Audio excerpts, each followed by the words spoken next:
சிம்பிளாக ஈஸியாக நம்ம வீட்டிலேயே சிக்கன் டிக்கா பீஸா எப்படி பண்ணுறதுன்னு பார்க்கலாம். இது வந்து பார்த்தீங்க அப்படின்னா கடையில் கிடைக்கிற மாதிரி அப்படியே இருக்கும் பஞ்சு போல்.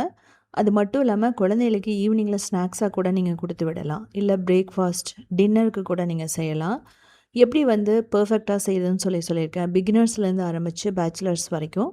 நீங்கள் அவன் இல்லைனாலுமே கடாய் ப்ரெஷர் குக்கரில் பண்ணலாம். இதுக்கு 1 1/2 table spoon instant active try east, அதுக்கப்புறமா கொஞ்சமாக சுகர் போட்டுட்டு நல்ல லியூக் வார்ம் வாட்டர்னு சொல்லுவோம். வெதுவெதுப்பான தண்ணி இல்லைன்னா பால் ஊற்றணும்.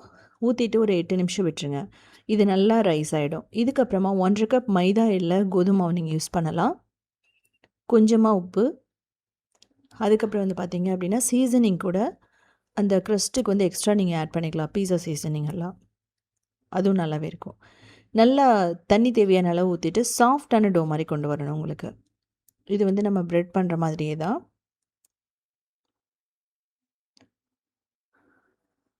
ஸோ இந்த மாதிரி நம்ம ஈஸ்ட்டு போடுறதுனால நல்லா பொங்கி வரும். இப்போது பட்டர் போடணும். பட்டர் பிடிக்காதவங்க நீங்கள் ஆயில் யூஸ் பண்ணிக்கலாம். ஃப்ளேவர் இல்லாத ஆயில் எது வேணாலும் யூஸ் பண்ணலாம். ஒரு 30 ml யூஸ் பண்ணிங்கன்னா அந்த டோ சாஃப்டாக வந்துடும். ஆனால் இதில் வந்து செய்கிறது வந்து ரொம்ப ரொம்ப முக்கியம்.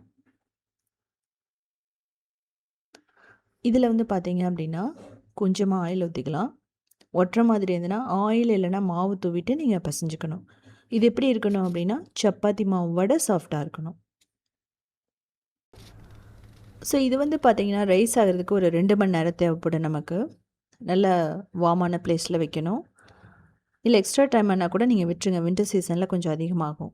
ஃபில்லிங்க்கு வந்து பார்த்திங்கன்னா டாப்பிங்னு சொல்லுவோம். இதுக்கு தேவையான அளவு எண்ணெய் ஊற்றிட்டு சிக்கன், போன் இல்லாத சிக்கன் எடுத்துக்கணும். நீங்கள் வந்து இதில் பன்னீர்லேயும் பண்ணலாம். யூஸ்வலாக வந்து சிக்கன் டிக்காலாம் வந்து மேரினேட் பண்ணி பண்ணுவாங்க. ஸோ இன்ஸ்டண்ட்டாக எப்படி பண்ணுறதுன்னு நான் காட்டியிருக்கேன். டைம் இல்லை அப்படிங்கும்போது சிக்கனை நல்லா ரோஸ்ட் பண்ணிவிட்டு இதிலே இஞ்சி பூண்டு, மிளகாய்த்தூள் காரத்துக்கு ஏற்ற மாதிரி, ஆனியன் பவுடர், அதுக்கப்புறம் ஜிஞ்சர் பவுடர் எது வேணாலும் நீங்கள் ஆட் பண்ணிக்கலாம். பீஸா சீசனிங் எல்லாம் போட்டுக்கலாம். ஸோ இதெல்லாமே உங்களுக்கு கடைகளில் கிடைக்கும். ஈஸியாகவே இப்போல்லாம் கிடைக்கிது. பீஸா சீசனிங் எல்லாம் ரொம்ப சிம்பிள் தான். இப்போ இதிலேயே நம்ம நல்லா ரோஸ்ட் பண்ணணும். உங்களுக்கு அந்த கிறிஸ்பினஸ் வரும். அதே சமயம் அந்த ரோஸ்டட் ஃப்ளேவர் வரும். ரொம்பவே சூப்பராக இருக்கும். இதில் வந்து பார்த்திங்கன்னா மஞ்சள் தூள், மிளகாய் தூள் இதெல்லாம் போடுறோம். டிக்கா அப்படிங்கிறதுனால இப்படி இல்லை அப்படின்னா நீங்கள் மஞ்சள் தூள்லாம் போடணும்னு அவசியம் இல்லை. சிம்பிளாக அப்படியே வணக்கி கூட வச்சிடலாம் உங்களுக்கு தேவையான ஸ்பைசஸ் போட்டுட்டு. ஸோ இதை மூடி வச்சு நம்ம குக் பண்ணணும் ஒரு 5 நிமிஷம். இதில் இருக்கிற அந்த ஜூஸ்லேயே வந்து நல்லா வெந்துடும். இதில் வந்து பார்த்திங்கன்னா நம்ம தண்ணி ஊற்றி வேக வைக்க மாட்டோம். அதுக்கு பதிலாக நம்ம வந்து லெமன் ப்ளஸ் தயிர் வந்து யூஸ் பண்ணுவோம். லெமன் வந்து பார்த்திங்கன்னா ஒரு 1/2 லெமன் எடுத்துக்கோங்க. அதனோட விதைகளை ரிமூவ் பண்ணிவிட்டு பிழிஞ்சு விட்டுறலாம். இதிலேயே தேவையான அளவு உப்பு போட்டுடணும். அதுக்கப்புறமா தயிர் வந்து ஒரு 3 டேபிள் ஸ்பூன். ஸோ இதோடு சேர்த்து குக் பண்ணும்போது அந்த டிக்காவோட ஃப்ளேவர் வந்துடும் உங்களுக்கு. அந்த தயிர்லேயே குக் ஆகிறதுனால நல்ல ஜூஸியாக இருக்கும் உங்களுக்கு. அந்த சிக்கன் வந்து ட்ரையே ஆகாது. க்ரீமினஸ் வந்து அதிகமாக இருக்கும் தண்ணியில் வேக வைக்கிறத விட. இப்போ பார்த்தீங்க அப்படின்னா நல்லா வெந்துருச்சு. கொஞ்சம் ரோஸ்டட் ஃப்ளேவர் வரணும். ஸோ இன்கேஸ் உங்களுக்கு சிக்கன் பிடிக்கலைன்னா மஷ்ரூம் அதுக்கப்புறமா சோயாவில் நீங்கள் பண்ணலாம். இப்போ வந்து பட்டர் போட்டிருக்கேன். பட்டர் ஃப்ளேவருமே உங்களுக்கு நல்லாயிருக்கும்.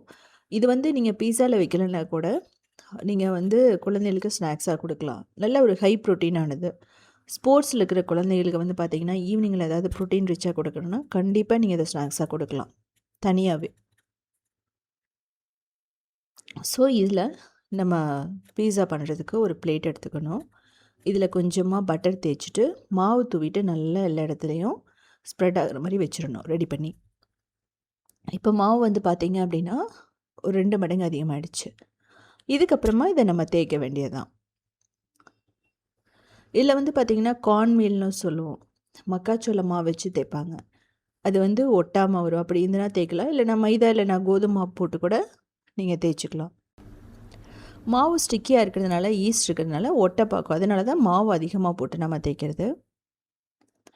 அந்த பால் வந்து பார்த்திங்கன்னா கரெக்டாக பண்ணிடணும். அந்த கிராக் இல்லாமல் பண்ணால் மட்டும்தான் உங்களுக்கு அந்த தேய்க்கும் போது அதனோட க்ரஸ்ட்டுன்னு சொல்லுவோம், அது பர்ஃபெக்டாக வரும். கிராக் இல்லாமல் 2 3 விதமாக பண்ணலாம். நீங்கள் வந்து திக்கான க்ரஸ்ட்டாக பண்ணலாம். நல்லா பஞ்சு மாதிரி இருக்கும். தின்னான கிறிஸ்பியான கிறிஸ்டாவும் பண்ணலாம். நான் வந்து திக்கா பண்ணியிருக்கேன். ஸோ என்னோட பேனுக்கு ஏற்ற மாதிரி நான் பண்ணியிருக்கேன். ஸோ ஃபொகாஷியா பிரெட் வந்து நீங்கள் இதில் பண்ணலாம்.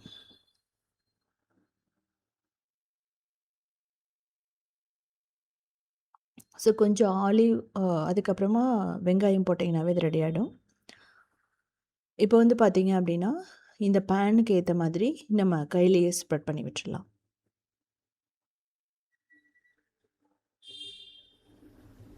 எல்லா இடத்துலையுமே ஈவனாக இருக்கணும். ஸோ இது வந்து நான் வச்சுருக்கிறது பார்த்தீங்க அப்படின்னா பேக்கிங்கான உண்டான ஒரு பிளேட்டு தான். நம்ம ஷேப் பண்ணிவிட்டு அப்படியே சுற்றிட்டே வரும்போது உங்களுக்கு ஈவனாக ரெடி ஆகிடும். ஸோ இது வந்து பார்த்தீங்க அப்படின்னா ஃபஸ்ட்டு வந்து இதை ப்ரீஹீட் பண்ணிடணும். நீங்கள் கடாயில் பண்ணுற மாதிரி இருந்தாலும் ப்ரெஷர் குக்கர், அவன், ஓடிஜி எதாக இருந்தாலுமே க்ரஸ்ட்டை வந்து கொஞ்சம் ப்ரீஹீட் பண்ணிட்டேங்கன்னா அந்த பச்சை வாசனையே இருக்காது. இதில் வந்து நம்ம ஹோல்ஸ் வந்து போடணும். அப்போ தான் வந்து பார்த்தீங்க அப்படின்னா பேக் பண்ணும்போது உப்பி வராமல் இருக்கும். நான் எட்ஜஸ் வந்து பண்ணுறதுக்கான ரீசன் வந்து பார்த்தீங்கன்னா எட்ஜஸ் வந்து நல்லா ஃப்ளஃபியாக இருக்கும், நல்லாயிருக்கும், அதுக்காக பஞ்சு மாதிரி இருக்கும்.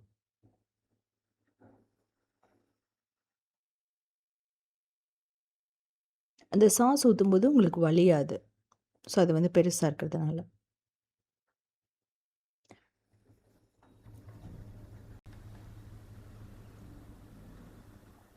ஸோ இதில் வந்து ஃபோர்க் இருந்ததுன்னா அதில் நீங்கள் ஹோல்ஸ் போட்டுக்கலாம். டூத் பிக்கில் நீங்கள் பண்ணலாம். ஸோ அப்போ தான் வந்து பார்த்திங்கன்னா மிடிலும் நல்லா அந்த ஜூஸ் அப்சர்வ் பண்ணும். நம்ம ஊற்றுற சாஸ் எல்லாமே அந்த க்ரஸ்ட்டுக்குள்ளேயும் போகும். ஸோ இந்த மாதிரி நிறைய விஷயங்கள் வந்து பிகினர்ஸ் பார்த்துக்கணும். இல்லைனா மிடிலேயும் உப்பி வந்துடும் உங்களுக்கு. இப்போ ப்ரீஹீட் பண்ண ஓடிஜியில் அவனில் வைக்கலாம். முதல்ல வந்து 250 டிகிரியில் 10 மினிட்ஸ் ப்ரீஹீட் பண்ணிவிடுங்க. 180 டிகிரியில் 5 மினிட்ஸ் மட்டும் நீங்கள் பேக் பண்ணால் போதும். இதுக்கப்புறமா வந்து இதை நம்ம வெளியே எடுத்துருவோம். வெளியே எடுத்து மேலே டாப்பிங்ஸ், சாஸ் எல்லாமே நம்ம போடணும். ஸோ அதுமாரி நான் எப்படின்னு சொல்கிறேன். ஸோ உங்களுக்கு பார்க்குறதுக்கு வந்து ப்ரொசீஜர் பெருசாக இருக்கிற மாதிரி இருக்கும். ஆனால் ரொம்ப சிம்பிள் தான். நம்ம குழம்பு வைக்கிறத விடவே இது ஈஸியாக பண்ணிடலாம். உங்களுக்கு மாவு ரெடி பண்ணி சாஸ் வந்து ஊற்றுனீங்கன்னா ரெடி ஆகிடும். இப்போது பீஸா சாஸே கிடைக்குது நமக்கு இன்ஸ்டண்ட்டாக. இது வந்து செய்யணும் அப்படின்னு அவசியம் இல்லை. ஸோ இது வந்து நல்லா ஸ்ப்ரெட் பண்ணிவிடுங்க அந்த சாஸை ஊற்றிட்டு. இன்கேஸ் அப்படி இல்லைன்னா நீங்கள் டொமேட்டோ சாஸ் கூட யூஸ் பண்ணிக்கலாம். ஸோ நல்லா வந்து அந்த சாஸ் அப்சர்வ் பண்ணிவிடும். இதுக்கு மேலே பீஸா சீசனிங், ரெட் சில்லி ஃப்ளேக்ஸ் எது வேணாலும் நீங்கள் போட்டுக்கலாம். ஃப்ளேவர் நல்லா இருக்கணும் அதுக்காக. இப்போ மொசரல்லா சீஸ் வந்து நம்ம ஆட் பண்ணுறோம்.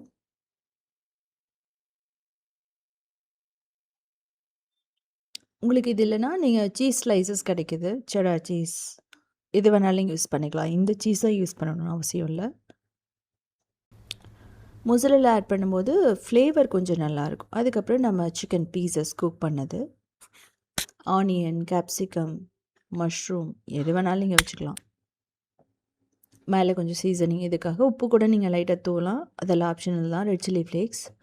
இப்போது பட்டரால் கொஞ்சம் க்ரஸ்ட்டை மட்டும் தடவி விட்டுருங்க. நல்லா கோல்டன் ப்ரௌன் ஆகும். ப்ரீஹீட் பண்ண ஓடிஜிஎல் அவனில் வைக்கலாம்.